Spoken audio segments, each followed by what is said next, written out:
বিশ্ব ইজতেমা প্রত্যেকটা মুসলমানের আসার অধিকার আছে। হুমায়ুন সাহেব যখন আসলো, কেন হুমায়ুন সাহেবকে গো ব্যাক দেওয়া হচ্ছে, হুমায়ুন সাহেব থেকে ওনাকে তাড়াবার চেষ্টা করেছে। কেন, কিসের জন্য, কি কারণে? ওখানে অমুসলিম হিন্দু ভাইরা যায়, ওই তাদের তাড়ায় না কেন? উচিত নয়, কেন তাড়াবে? ওখানে সবাই যেতে পারে। হুমায়ুন সাহেবকে তাড়ালো কারা? তাড়ালো, যেটা হুমায়ুন সাহেব নিজে বলছে, অসীমের পাত্র ও লোক ফিট করে দিয়েছে, ওর লোক দিয়ে নাকি মানে একে হুমায়ুনকে তাড়ানো হয়েছে, গো ব্যাক বলা হয়েছে। একটা জিনিস শোনেন, এই বাংলায় কিছু এমএলএ আছে, সেই এমএলএ এর এলাকায় মুসলমানরা তাদের প্রতি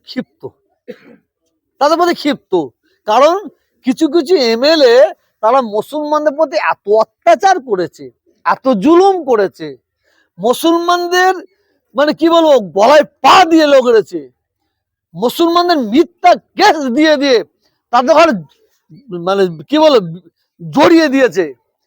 সেই সেই এমএলএ গুলো এখন চাইছে এই মুহূর্তে তারা ফের দাঁড়িয়ে ফের জয় হতে হবে।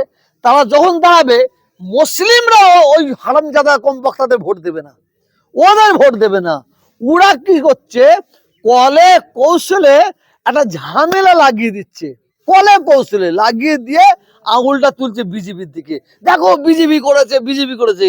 কিন্তু আদৌ ওই ঘটনাটা বিজেপি ঘটায়নি।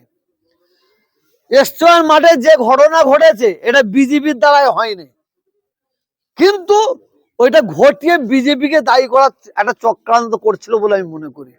অতএব মুসলমান ভাইদের বলবো, যারা আপনাদের মতো মানে বঞ্চনা করেছে, মিথ্যা ধরে ধরে কেস দিয়েছে, অত্যাচার করেছে, জুলুম করেছে, তাদের বিরুদ্ধে আমাদের রুখে দাঁড়াতে হবে। আমরা তৃণমূল, কংগ্রেস, সিপিএম কিচ্ছু বুঝবো না।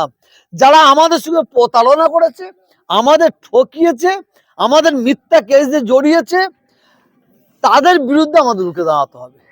এটা বলা তহা হুজুরের অন্যায় হচ্ছে, মাননীয় 17 একর জমিতে দুর্গাঙ্গন শিলান্যাস করলেন, আর ঠিক তার পাশেই পাথরঘাটা, সেই জায়গায় 78 শতক জায়গা, অর্থাৎ 2 বিঘার অধিক জায়গায় একটা মসজিদ রয়েছে। সেই মসজিদটাকে যাতে তুলে দেয় হিডকো, তার জন্য মসজিদের কারেন্ট দিচ্ছে না, সোলার এবং জেনারেটরে মসজিদের পাখা লাইট জ্বলে। এইটাই কি সংখ্যালঘু দর্দি সরকার? এটা বাংলার মানুষ দেখছে। বাংলার সংখ্যালঘু মুসলিমরা ভালো দৃষ্টি রেখেছে। রাজারহাটে দুর্গায়ন হচ্ছে, এতে আমাদের কোনো অসুবিধা নেই। দীঘায় মন্দির হয়েছে, আমাদের কোনো অসুবিধা নেই। আমার হিন্দু ভাইদের ছেলে মেয়েরা তারা আনন্দ করবে, ফুর্তি করবে, পুজো পার্বণ করবে, ঠিক আছে। কিন্তু বাংলার মুসলিমরা কি অপরাধ করেছে, কি অন্যায় করেছে? বাংলার মুসলিমরা বারে বার মুখ্যমন্ত্রীর কাছে দাবি রেখেছে, যাতে ওই মানে দীঘায় অন্তত 40% মুসলিমরা যায়, পর্যটক কেন্দ্র, ওখানে একটা ওয়াকাফ সম্পত্তি, ওয়াকাফের অর্থ দিয়ে একটা মসজিদ করা যেতে হয়। এবং রাজারহাটে হিটকো জমির ওপরে আপনারা কতটা জানেন জানি না, 13টা মন্দির অলরেডি হয়ে গেছে, 13টা মন্দির হয়ে গেছে। তা সত্ত্বেও যেখানে বড় কারখানা করার জন্য একটা জায়গা রাখা হয়েছিল, সেই জায়গায় একটা দুর্গায়ন হচ্ছে, মন্দির হচ্ছে। উনি এখন মন্দির নিয়ে ব্যস্ত আছে। উনি যেমন বিজেপি দ্বারাই বলি শুনেছি যে মুসলমানদের ভোট আর দরকার নেই, কিন্তু ইনি মুখে না বললো, ইনি কাজের দ্বারাই বুঝিয়ে দিচ্ছে মুসলমান সংখ্যালঘুদের ভোট আমাদের আর দরকার নেই।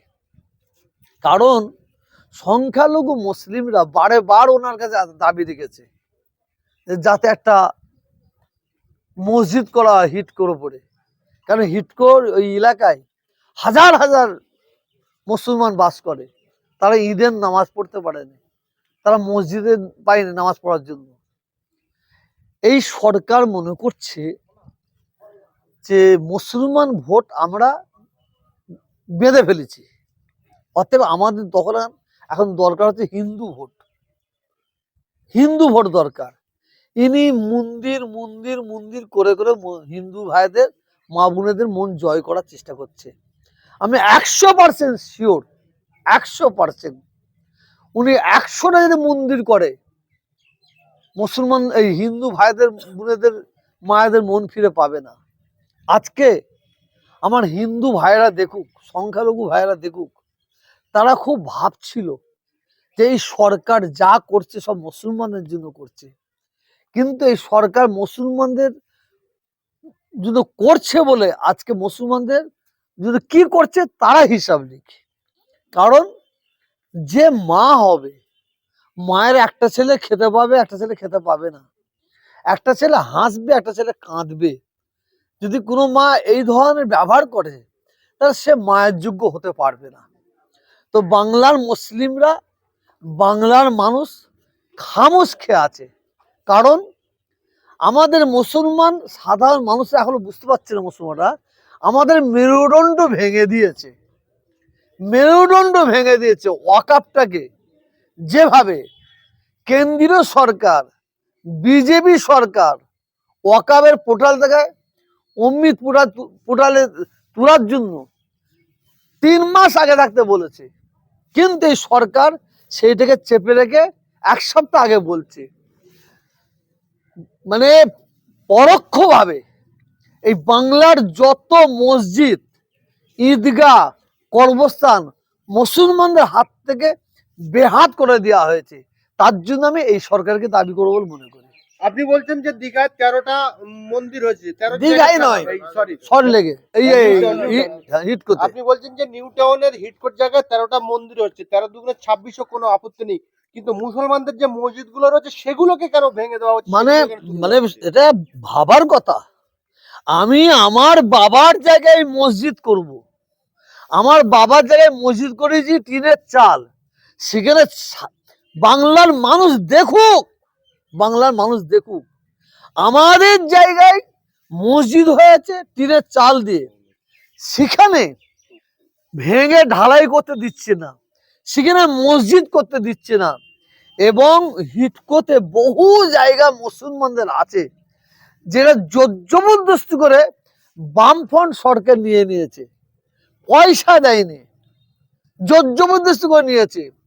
কিন্তু এই তৃণমূল সরকার তখন বিরোধী দলের নেত্রী ছিল, ইনি বলেছিলেন যখন আমি ক্ষমতায় আসব আপনাদের প্রত্যেকের জমি ফিরিয়ে দেবো। ফিরিয়ে দেওয়া দূরের কথা, যেগুলো আছে সেগুলো নিতে চাইছে, সেখানে পুলিশ দিয়ে তাদের তাড়া করছে। এটা ভাবতে পারেন? আমাদের জায়গায় আমরা নামাজ পড়বো, আমরা আমাদের মসজিদ তৈরি করব, সেখানে হিট করে লোক গিয়ে বাধা দিচ্ছে। এটা ভাবতে পারেন?